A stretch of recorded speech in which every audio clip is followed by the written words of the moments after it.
is weird, odd, strange, or just plain bizarre is really your cup of tea, then the Golden State Media Concepts Weird News Podcast will give you that fix. Can't believe it? Well, listen for yourself as we deliver the strangest news you definitely won't find on CNN or Fox. It's the Golden State Media Concepts Weird News Podcast.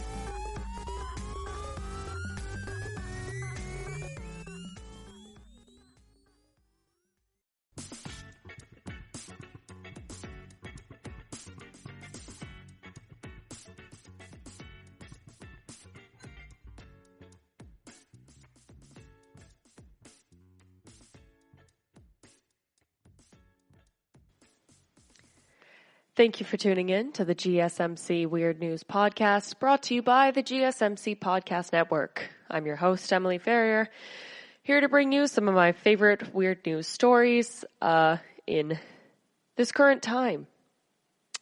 We're all going through the same things all over the world, so obviously all of the news is about the same.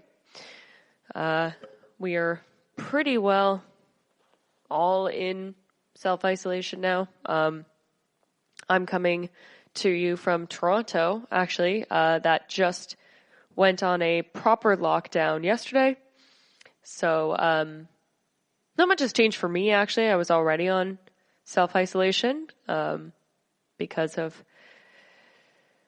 well, whatever. It doesn't really matter. The point is, we're all going stark raving mad. Anyway, Redding, California. A Northern California city is asking residents not to use t-shirts as toilet paper as panicked customers exhaust toilet paper aisles nationwide in response to the virus. Wastewater management responded to a sewer backup from shredded t-shirts being used in place of toilet paper. The city of Redding tweeted Thursday, "Remember, if you use anything other than toilet paper, bag it. Don't flush it." It's a good rule to live by, bag it, don't flush it. Wastewater management employees worked Wednesday night to clear the strips of t-shirt behind the clog at a lift station, according to the Redding Record Searchlight. Officials warned that just because something will flush doesn't mean it will pass through the system. There's more to it than your toilet bowl, in case you didn't know. Paper towels, tissues, napkins, rags, and disposable wipes, yes, even those that advertise being flushable, can damage and clog lines, sending sewage back up into people's homes. So, for anyone that's being forced to use something other than toilet paper, the city has one request, and all cities will say, bag it. All right, that's probably just a general rule to live by no matter where you are, even if you're not in California. If you're using things other than toilet paper right now, just don't flush it. All right? You're ruining the plumbing for everyone, and you're going to have poop coming into your own home. So, that's up to you, really. Just some general advice from plumbers, during this extra time at home. A lot of us are spending more time at home than ever before, so we might be, not used to the drainage systems. Don't know. I'm not you. But the point is, here's what plumbers say. If you're putting any of the following down the drain, stop it. Stop doing it. Okay? Grease. If you've just fried up a pound of bacon for your brunch or dinner because you're not really sure what time of day it is, what year it is, and when you should be eating, resist every temptation to pour the grease down the drain. Grease coats your pipes and turns into sludge, which traps food debris. And over time, that stuff will build up and completely stop the whole thing. Cooking oils, including butter and margarine. Avoid rinsing cooking oils, salad dressings, butter, margarine, and mayo down the sink. These products have the same binding effect as grease because they are water resistant and they will not rinse away. Coffee grounds. Yes, coffee grounds are small, but they can create a huge plumbing mess. Compost them or trash them, but don't rinse them down the sink. Just wait for them to dry. They're so much easier to collect altogether. Trust me. I do this a lot. Eggshells. Okay. Many homeowners believe the myth that eggshells will sharpen their garbage disposal blades and help push food debris through the pipes. Here's the truth. Garbage disposals don't have blades, and eggshell membranes tend to get wrapped around the grinding mechanism and damage the unit. Even if the disposal manages to obliterate the shells, those tiny little pieces will cling to any sludge buildup in your pipes, contributing to clogs. Again, same advice as above, see above. Compost them or trash them. Okay? Sound good? Flour. Anybody know the recipe for glue? Okay, flour and water. So unless you purposefully pour Elmer's down your kitchen sink, that's not a dare, don't do it. Then you also shouldn't rinse flour down the drain. It makes sense. I have made homemade glue before. Pasta and rice.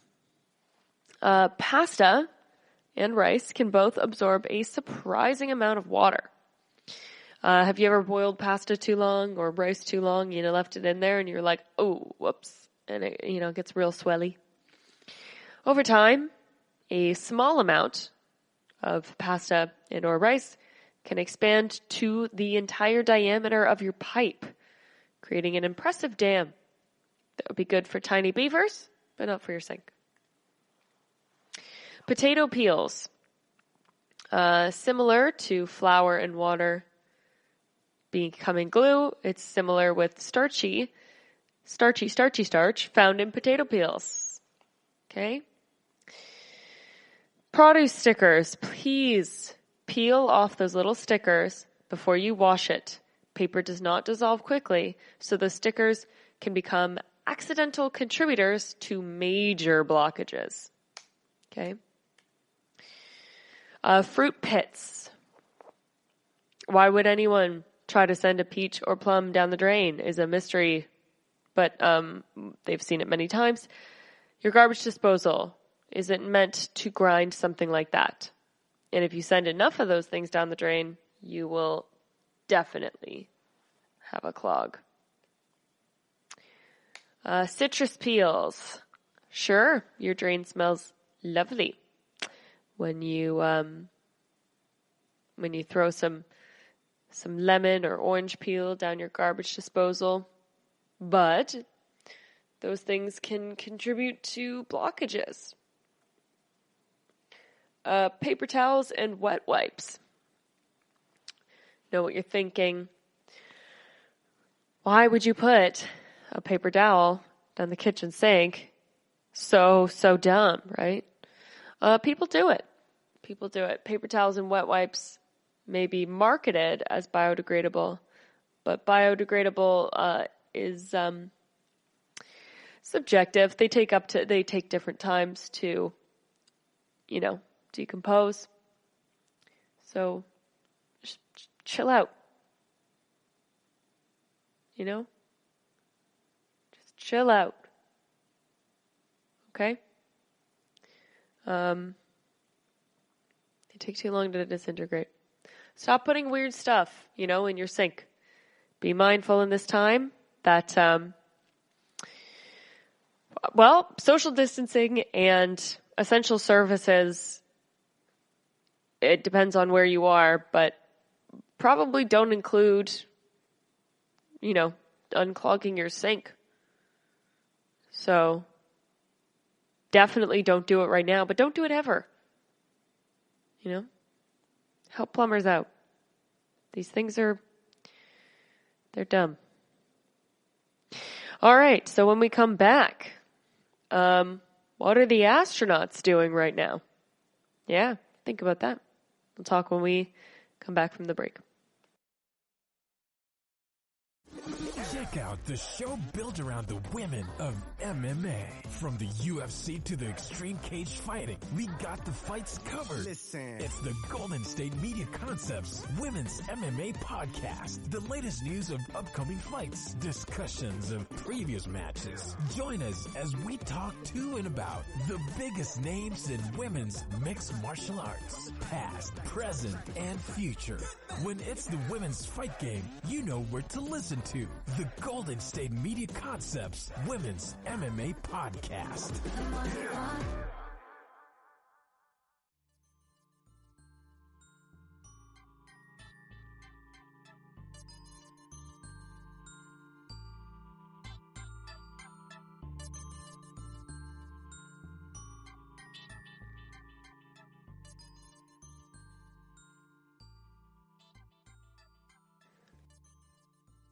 Welcome back. All right, so we were talking about the stupid things that people are putting down their sinks, which is fun. And now, while much of the world's businesses have ground to a halt amidst the pandemic, space flight still moving along in fits and starts as space has yet to contract it. Not a lot of life out there. Most spaceports remain active. And the United States, launch companies have been classified as essential business, meaning they are continuing operations, at least to some extent. NASA, they're still flying to the International Space Station. Much of the space agency, including Johnson Space Center, is presently at stage 3 of NASA's pandemic response plan. The phase lies just short of stage 4, during which facilities are shuttered, except to protect life and critical infrastructure.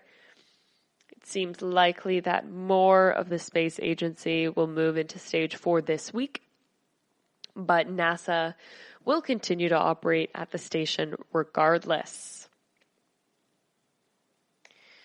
The teams responsible for supporting the International Space Station from Mission Control at NASA Johnson Space Center are continued mission essential personnel and will continue their duties should we move to stage 4 of the COVID-19 NASA response framework, a NASA spokesperson said.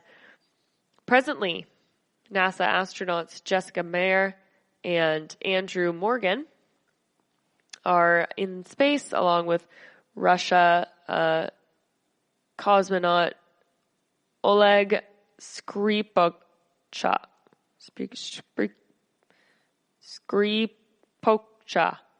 on board the space station. They're scheduled to be joined on April 9th by 3 more people. NASA's Chris Cassidy and Russians Ivan Wagner and Antony Ivanchin. The trio will launch on a Soyuz vehicle from Spaceport in Kazakhstan.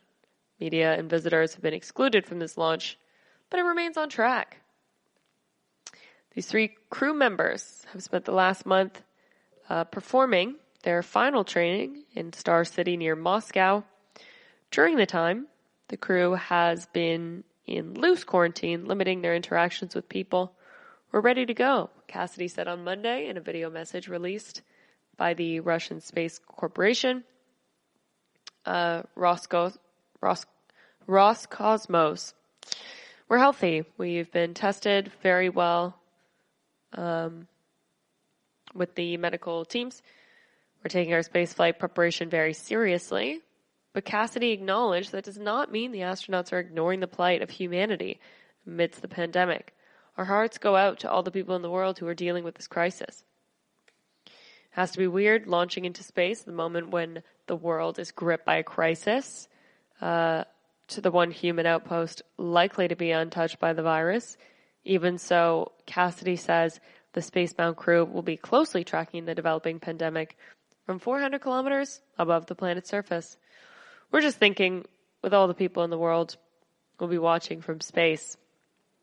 Cassidy said, and we're very curious to come home in October and see what the world looks like at that time. So good luck to everyone. Sounds a little condescending. Anyway, ever since humans looked into the endless night sky, we've dreamed of traveling amongst the stars. And even after 10,000 years of ingenuity and sacrifice, we've journeyed as far as, well, Earth's garage. Anyway, this is our fascination with space. Always. Astronauts have spent so much time out there and painstakingly recorded and analyzed, and even the deeply embarrassing ones that we've never heard. So we're going to talk about some of those moments. Like when an astronaut told the entire world he had the farts.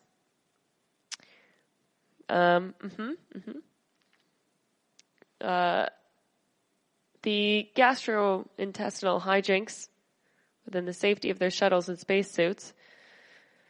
No mortal butt has touched the universe more directly than one belonging to an astronaut, John Young, who developed a biblical case of the farts while standing on the moon in 1972. And he made sure that everyone in Houston knew it. Young accidentally left his mic on and recorded permanently and for all humanity the fact that all the fruit they were eating was giving him serious gas. Fortunately, the microphone wasn't strong enough to capture the flatulence itself. But he did throw a few F-bombs in there. Whoopsie doodles. Imagine turning around and seeing the entire planet hearing you talk about your farts. They don't laugh, though, because they were a major safety concern, okay? In early stages of the program, zero gravity makes astronauts unable to belch, and the low air pressure reduces the threshold for gas, and all the methane with pure oxygen can actually create an explosive situation, which means the NASA spent taxpayer money analyzing the composition and quantity of astronauts' farts to adjust their diets accordingly. So there we go. The crew of Discovery had to melt in a giant pea icicle. Science or space pea technology has not dramatically advanced since the heady days of moon race. The space shuttle's wastewater system functioned essentially the same way, but then there was a problem. A giant, stinky yellow problem. In 1984, something went wrong with the space shuttle. Discovery of the waste dump system, urine had clogged the nozzle and developed a sizable pea icicle, which was hanging off the side of the shuttle. While this is hilarious to us, it was actually a major concern because the 30-pound icicle snapping off during re-entry could damage the shuttle's extremely delicate heat shield. No one wanted to be the guy who got killed by a monstrous chunk of frozen urine, so the astronauts had to use all their training and cunning to remove the pea popsicle. They tried to melt it by angling it towards the sun, but it barely made a dent. So they thought about sending someone on a spacewalk, but so Houston devised a way to use the shuttle's grabber arm to break the icicle. It was able to yank the thing hard enough to shoot it into the abyss of space, where it might still be. Orwell didn't predict that one. Here we go. John Young, again, smuggled a sandwich into space and nearly killed everyone. He smuggled the sandwich on a rocket in his space chute, confirming that he was basically Homer Simpson. While in orbit, he whipped out the sandwich for a taste test, kindly shared some with his surprised co-pilot. Grissom took a bite and quickly stuffed it in his suit when his crumbs started flying all over the capsule. The official food given to the astronauts had a special coating to prevent crumbs from flying because they could get behind the electrical panels and wreak havoc. We've taken steps to prevent the reoccurrence of corned beef sandwiches in future flights because launch on Earth is death in the stars. There we go. Got a couple more of these that I'll share with you after the break before we move on to our next story. So stay tuned for more hilarious astronaut stories.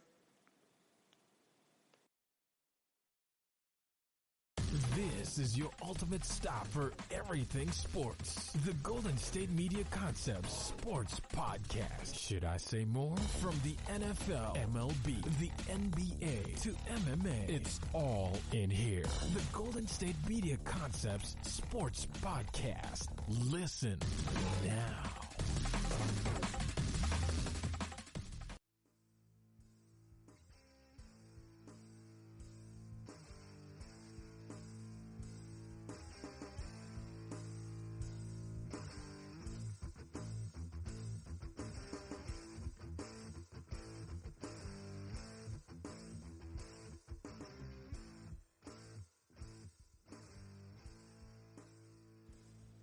Welcome back.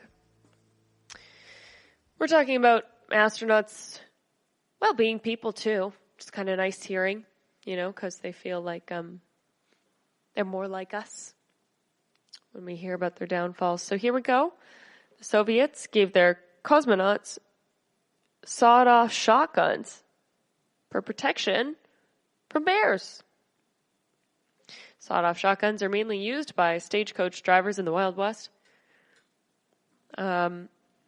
Omar in The Wire. And Russian cosmonauts, yeah. While the American astronauts were armed with sandwiches and flatulence, their Russian counterparts were packing guns. The pistol developed specifically for cosmonauts packed enough punch to take out a half-ton grizzly bear. That specification is not an accident, despite our sincerest hopes that the Russians had armed their cosmonauts with hand cannons to fight off aliens, or into a space train robbery gunfight with the Americans. The gun was actually intended for survival once they came back to Earth. Because unlike the Americans, who directed their spacecraft into the Pacific Ocean, the Soviets pointed their returning capsule into the nice, soft rock of Siberia. Obviously. And as is, what would happen, the capsules occasionally went off course, landing somewhere in the vast, inhospitable wasteland. And as one such instance, 2 cosmonauts ended up stranded in the middle of the woods in the Urals, 600 miles away from their landing site, with only 9mm pistol to deal with the bears, wolves, etc. that lurked in the woods around them. Despite the fact that they never encountered either, they managed to convince their bosses and future crews that they should be packing more heat. Sadly, American crews were never given a survival harpoon gun to deal with sharks, despite the repeated suggestions by Jay Young. NASA used a Rube Goldberg device as their launch pad escape plan. So it looks like science from your youth can actually help you out a bit.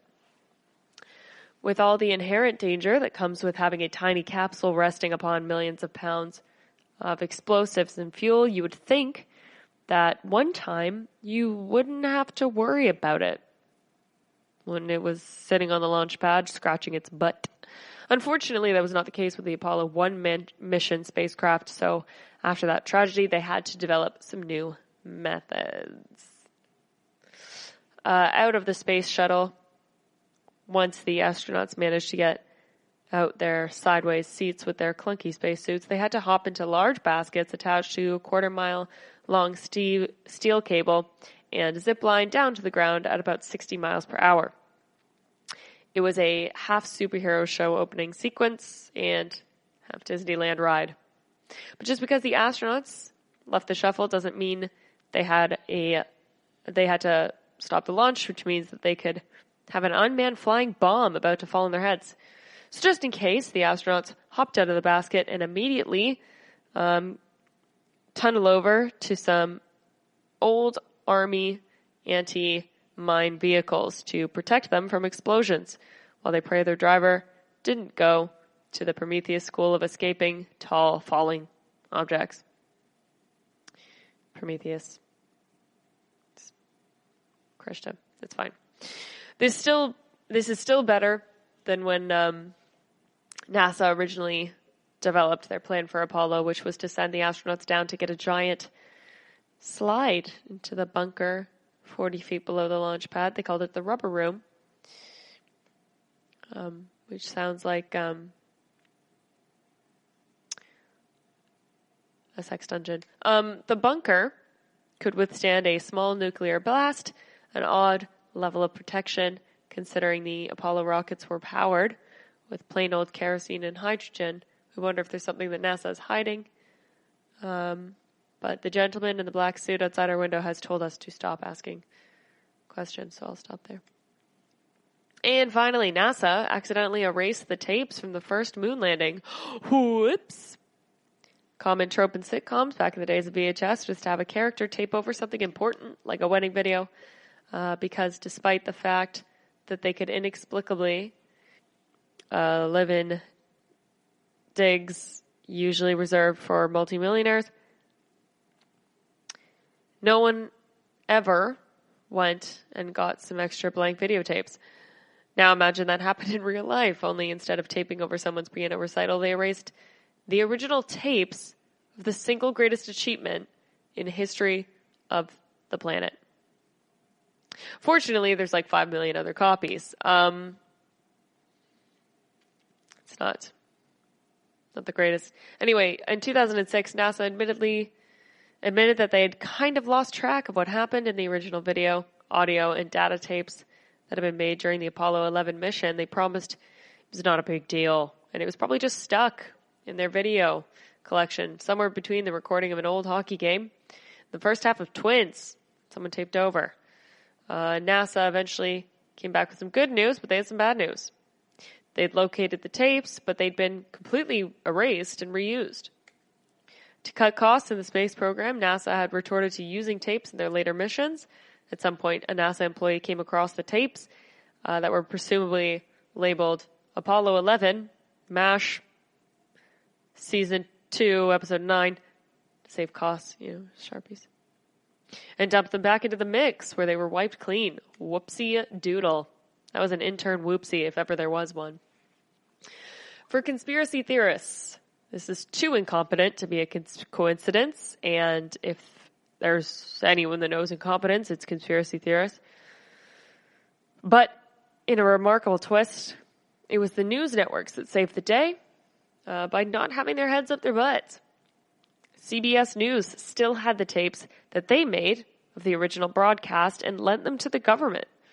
NASA made some bootleg digital copies, and they are now safely stored in a single cheap tech external hard drive that they had on eBay that was recording other important moments. Couldn't think of anything too fast. Let's think. Okay.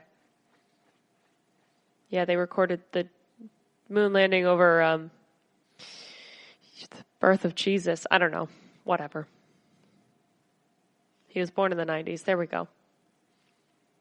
Sure. Why not? It's nice to know that the astronauts and NASA and rocket scientists, can be as human as the rest of us. It does make me feel better personally. I like it. I like knowing that I'm not the only idiot out there. It's comforting. It is comforting. I hope you feel less silly yourself.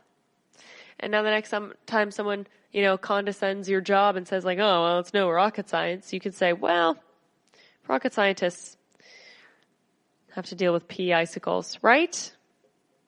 Yeah. Deal with that one. High school bullies, am I right? I've gotten weird already. I've only been quarantining for a week.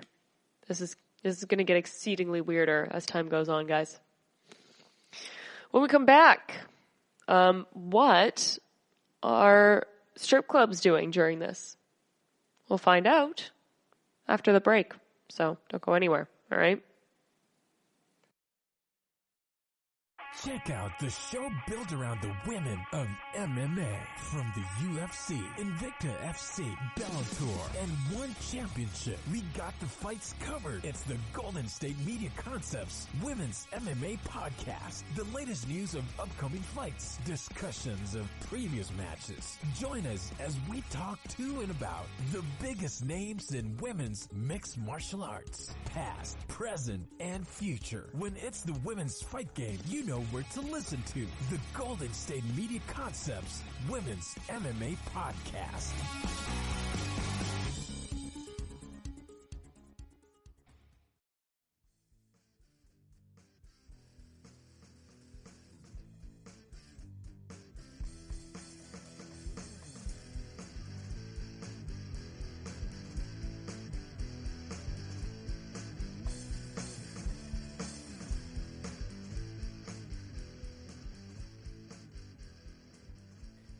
Welcome back. Before the break, we were talking about restaurants. Nope, astronauts. We were not talking about restaurants. Just astronauts. Anyway, and how they sometimes make dumb mistakes too. Anyway, so, although that was karma, me completely messing that up. So, in Portland, strip clubs were closed down, obviously, because that's violates so many of the social distancing's no-nos. But Portland has found a way. So the dancers now do delivery. That's what's happening at the Lucky Devil Lounge. In Portland, the club was forced to close with Governor Kate Brown's mandate to stem the spread of coronavirus. And the ban actually does allow restaurants to do delivery. And thus was born club owner Sean Bolden's newest business, Uber Eats. A home delivery service, which a pair of scantily clad strippers will deliver hot food to your door, started as a joke. Bolden posted on social media when people began seriously inquiring about orders. Bolden saw potential. So while the rest of Portland was hoarding toilet paper and pasta, he brought out one local store's stock of pasties. Clever writing. That wasn't me, by the way. I didn't write that.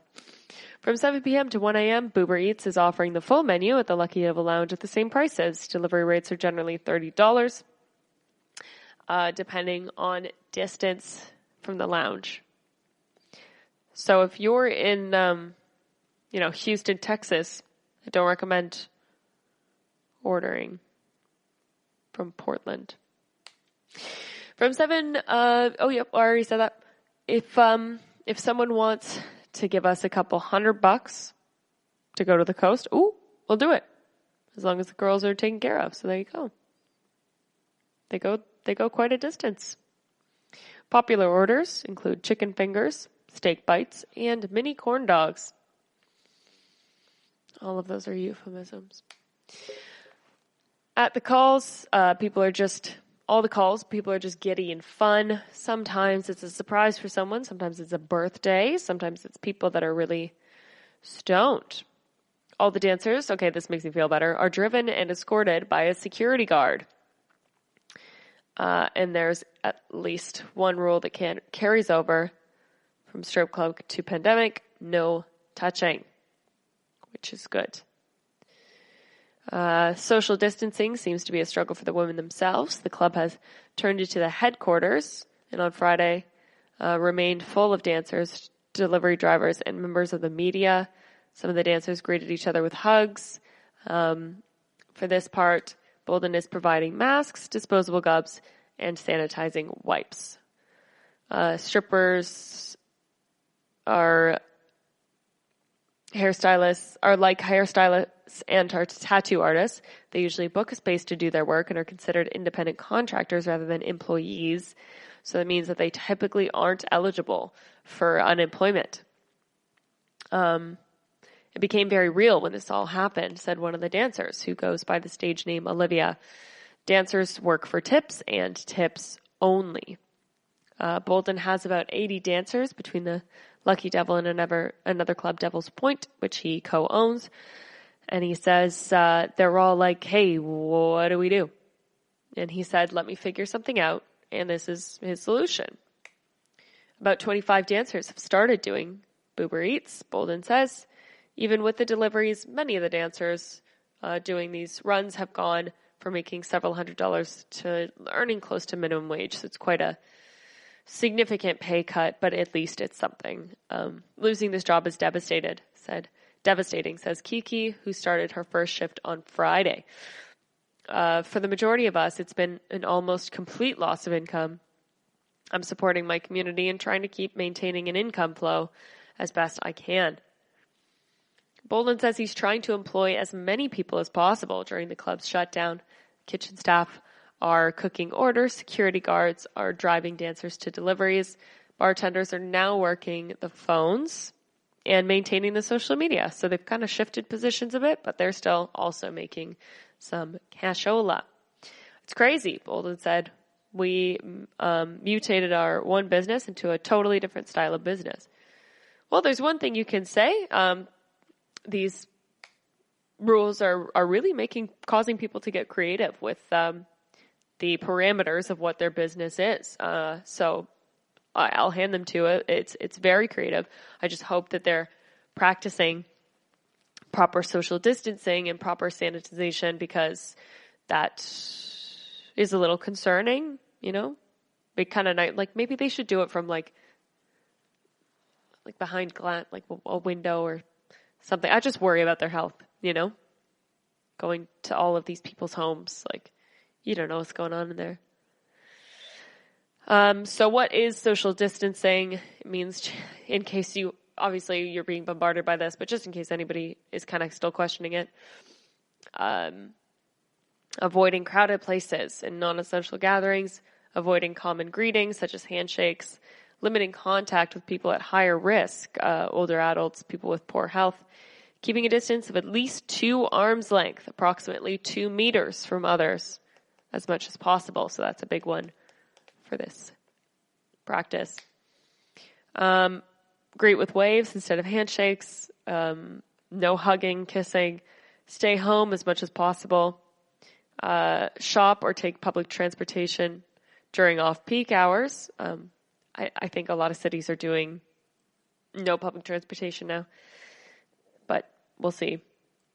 Conduct virtual meetings, host virtual play dates for your children as well as yourself. Use technology to keep in touch with friends and family as much as possible. Okay? If possible, use food delivery services or online shopping rather than grocery shopping, because I've seen a lot of huge crowds at stores. That's still a gathering of more than 30 people. Here in Canada, we have the Liquor Control Board. And I saw a huge line at the LCBO. And that's because they didn't want more than 30 people in store at once. But even the lines, like, you are so close to other people. So try to stay those couple meters between. Remember to wash your hands for at least 20 seconds and avoid touching your face. Okay, come up with a sanitization routine, you know, like when I come in, I sanitize, like if I've gone, you know, to get whatever, or if I've gone outside for any reason, I come in and I sanitize my phone, my keys, my debit card, my ID, like whatever, just sanitize everything. Sanitize your glasses. I wear glasses. I sanitize those. Because it can go through your eyeballs, which is cool and scary. Cough and sneeze into the bend of your arm. Avoid touching surfaces people touch often. It can live on metal up to 2 days. Some surfaces less, but like the general rule, just sanitize everything. It's just better. When we come back, we're going to talk about flying meat in Canada. What does that mean? You'll find out, but after the break. So stay tuned. Are you tired of the same old news? Are you sick of the seemingly endless political spin and negativity? The GSMC America Still Beautiful podcast is a weekly news podcast covering all the top positive and uplifting news stories. We cover stories that will inspire, uplift, and remind you of the good in the world. Tune into the Golden State Media Concepts America Still Beautiful podcast to get all the great and positive news stories of today. Download the GSMC America Still Beautiful podcast on iTunes, Stitcher, SoundCloud, Google Play, or anywhere you find podcasts. Just type GSMC in the search bar.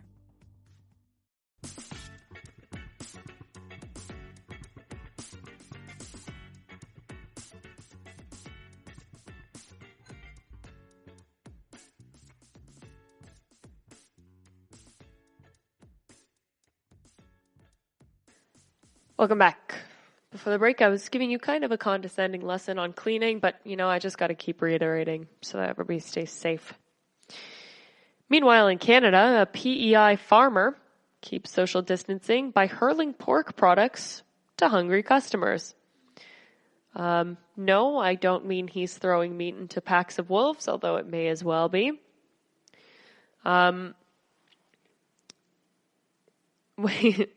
A quote from him: "When you start throwing roasts and pork chops through car windows, your aim gets better and better."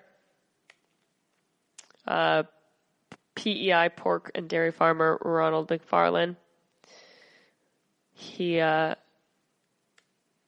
from Prince Edward Island, in case you don't know what PEI is, he's literally throwing bacon and sausages to his customers through his car window and theirs to maintain social distancing amidst the pandemic. And people love it and keep coming back for more.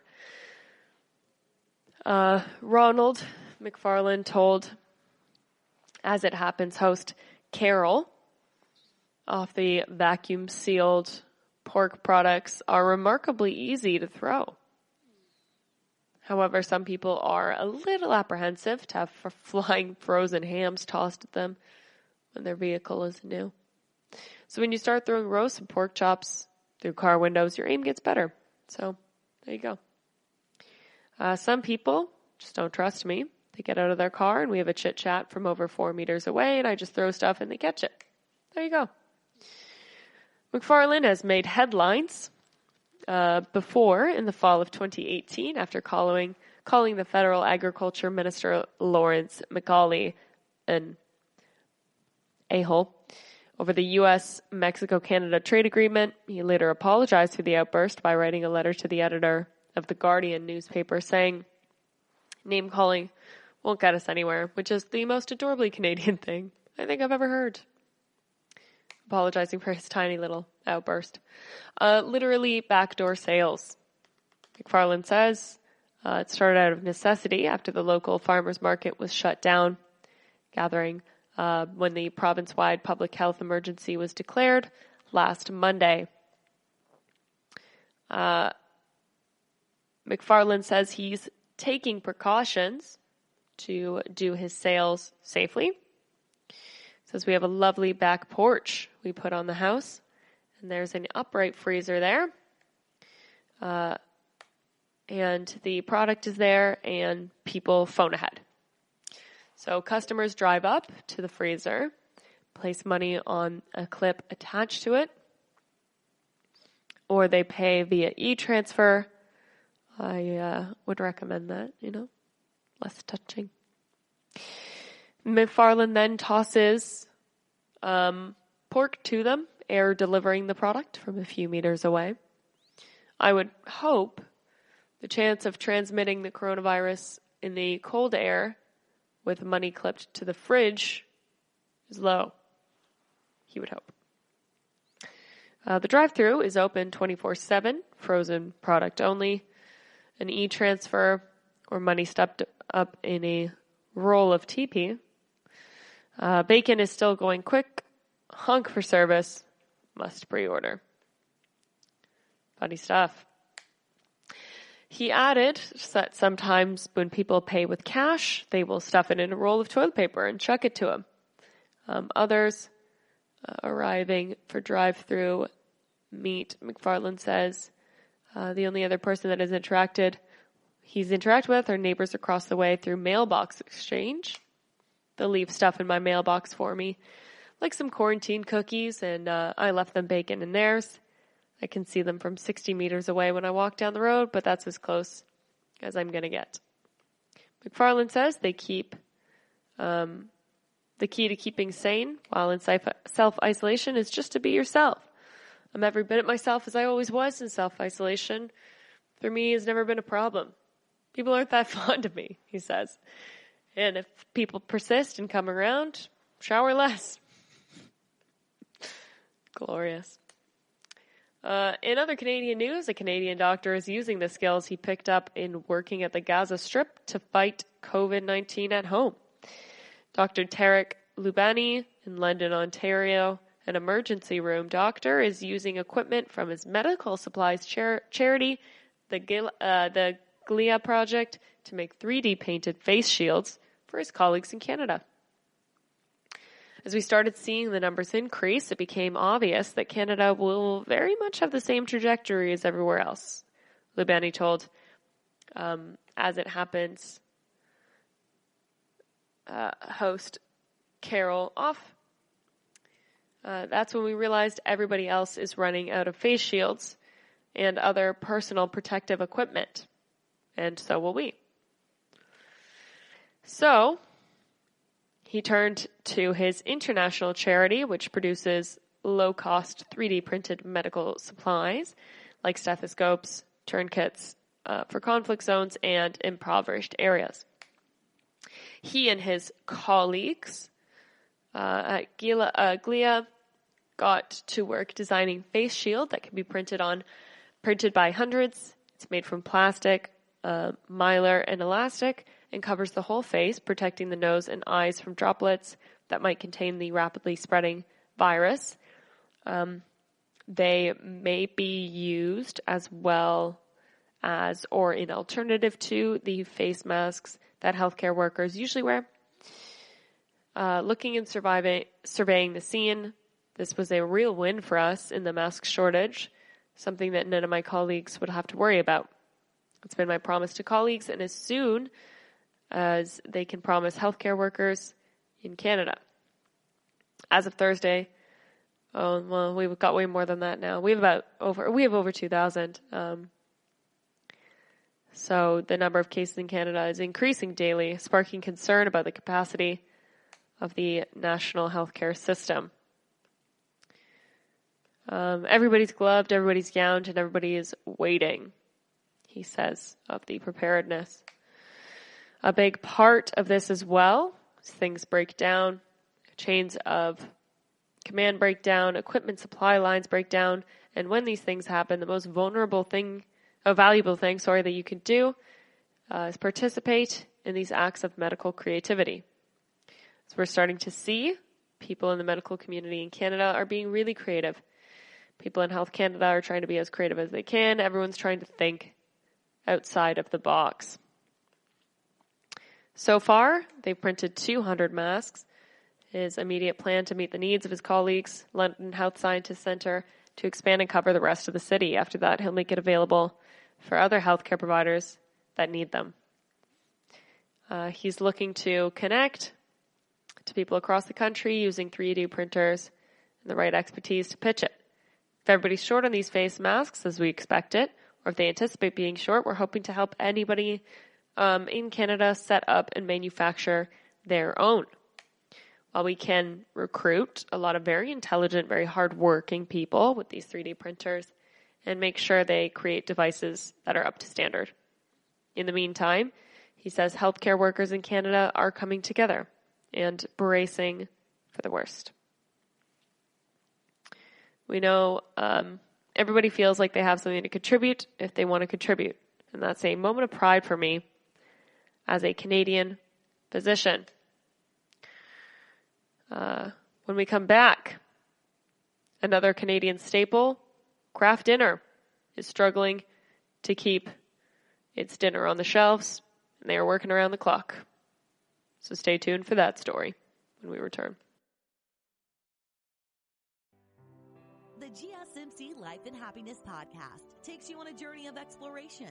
We'll discuss tried and true methods alongside the latest trends of how to best live your life to its fullest and happiest. From psychology to meditation, science to self-help books, the GSMC Life and Happiness podcast will help you to discover what makes you happy and how you can live life being the best you possible. Download the GSMC Life and Happiness podcast on iTunes, Stitcher, SoundCloud, Google Play, or anywhere you find podcasts. Just type GSMC in the search bar.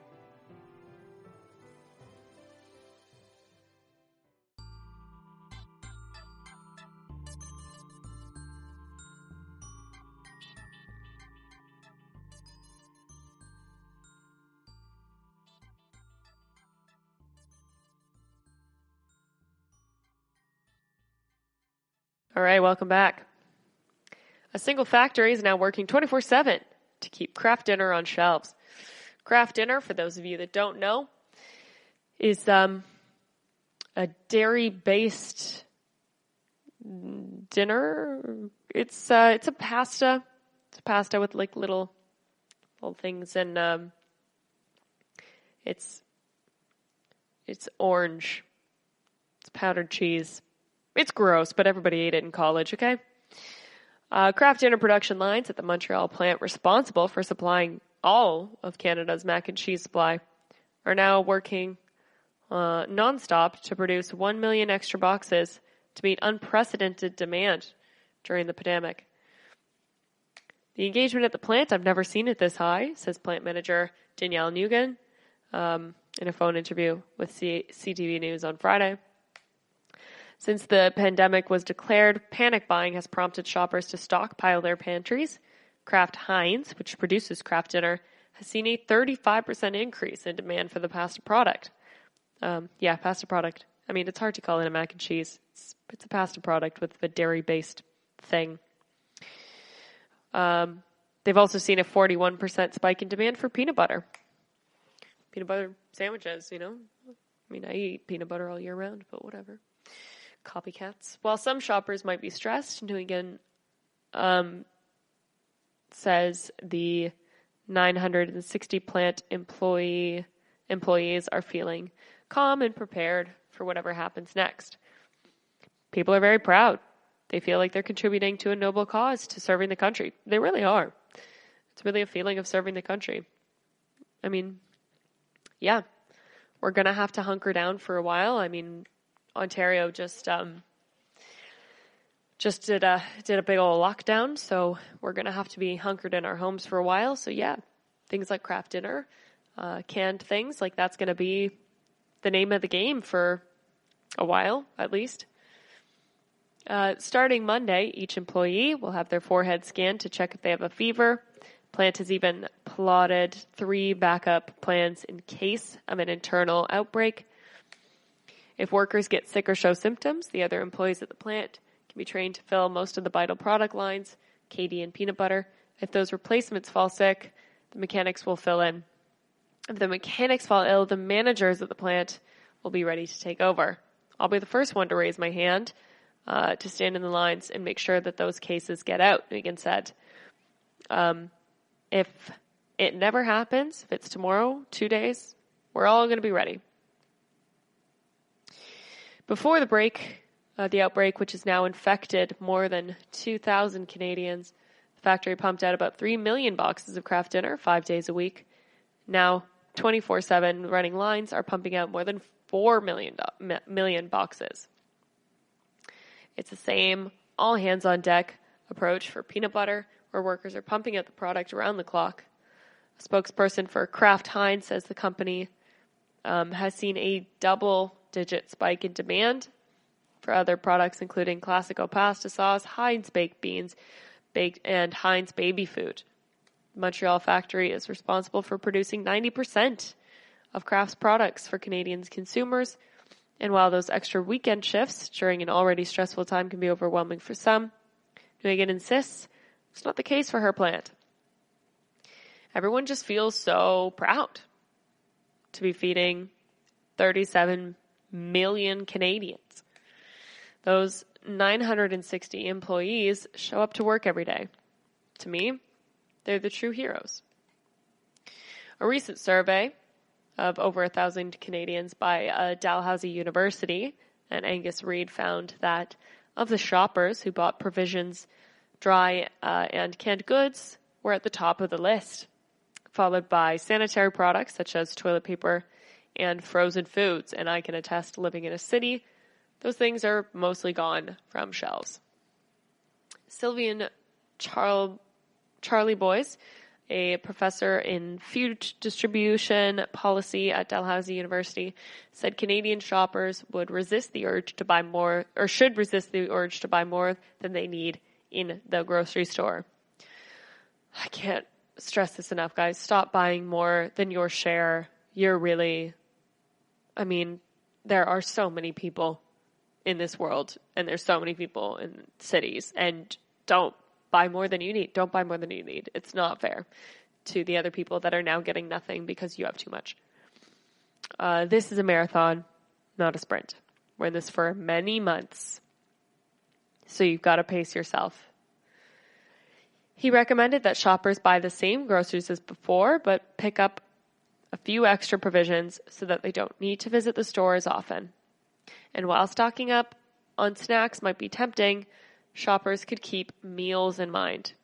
You can't eat junk for 3 months. It's not sustainable. Regardless, the days of panic buying could soon be over because most grocery stores, including Costco, the bulk supply chain, are enforcing tight limits on how much of a particular product shoppers can buy. I was in Shoppers Drug Mart the other day, and they have a limit on eggs, 2 cartons per person. I would never eat 2 cartons of eggs in the time that they could, expire. So I bought 1 because that's how much one person needs. Okay. The hope is that such enforcements will mean that there's enough products to go around for everybody. That's the hope. In the coming weeks, Charlie Boyce expects a visit to the grocery store will be drastically different than anything shoppers have ever experienced. They're going to treat grocery stores like operating rooms and hospitals. Everyone will be dressed in masks, and there'll be shields between the employees and cashiers. I suspect people will be going in and out as possible. They've also started enforcing lines. They have lines drawn on the floor that are a meter apart for shoppers to wait in line. And just enforce that. And if you notice that someone is putting a lot of space between them and the person in front of them, you should probably do the same thing. They're probably doing that for a reason. I'm not saying that they're ill. I'm not saying that, but they might be immunocompromised. So you kind of have to respect that. So even if you're completely healthy and you're not worried, you could be a person that could be spreading it. You could have it and not know it. And you could be spreading it to people that are more vulnerable than you. And that's where this whole thing becomes selfish. So don't be a jerk. All right, on that note, I think that's going to be it for me for today. I hope you guys are all staying healthy and clean out there. And thank you for listening to the Weird News Podcast, brought to you by the GSMC Podcast Network. I'd like to ask that you please remember to subscribe to the show, write a nice review, if you could. We like that. And rate the episode. That really helps us. Also, please follow us on Facebook, on Twitter, and on Instagram. Thank you so much. Stay safe, and good night. Signing off. You've been listening to the Golden State Media Concepts Weird News Podcast, part of the Golden State Media Concepts Podcast Network. You can find this show and others like it at www.gsmcpodcast.com. Download our podcast on iTunes, Stitcher, SoundCloud, and Google Play. Just type in GSMC to find all the shows from the Golden State Media Concepts Podcast Network, from movies to music, from sports to entertainment, and even weird news. You can also follow us on Twitter and on Facebook. Thank you, and we hope you have enjoyed today's program.